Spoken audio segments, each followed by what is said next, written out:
Live in Altus, Oklahoma, represent Senate District 38, which is all or parts of 6 counties tucked away in the southwest corner of the state. I was born in Cheyenne, Oklahoma, moved to Altus when I was 3 years old, spent the rest of my life there, farmed about 1,000 acres down in that part of the world, primarily cotton and wheat, just coming off a really good cotton harvest. Hopefully we got one more of those in store. Graduated Altus High School in 1982. Graduated Oklahoma State University in 1986.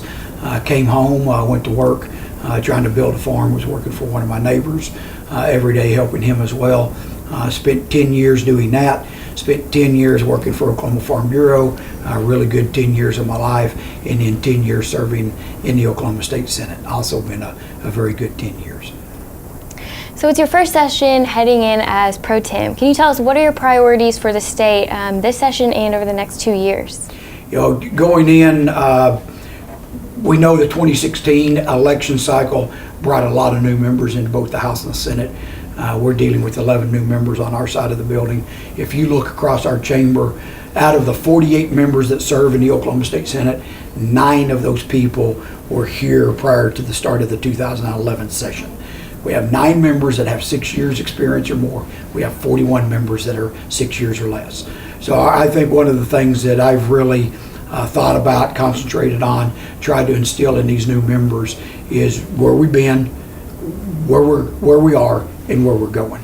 I've really tried to instill a long-term vision into the new members, into the caucus, not to look 2 years down the road or 4 years down the road, but look 10 years down the road, look 20 years down the road. Set some goals right now where we want to be in the future. Put the things in place right now to start us down that path. So what do you see as the biggest issues facing agriculture in Oklahoma in this upcoming session? What can farmers and ranchers look for?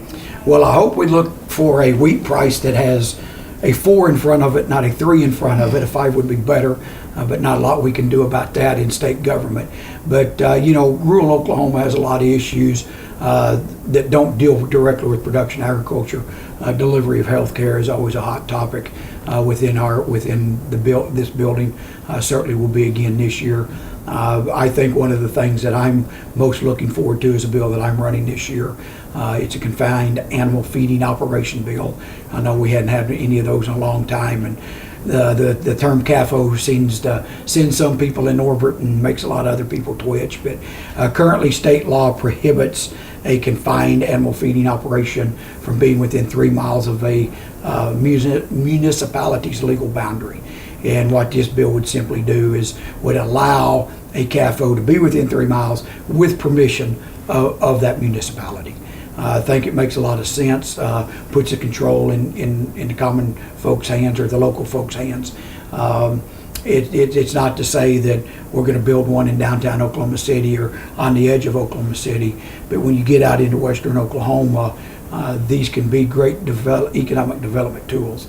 And so it makes sense to give some freedom, let the local people be in charge of their future.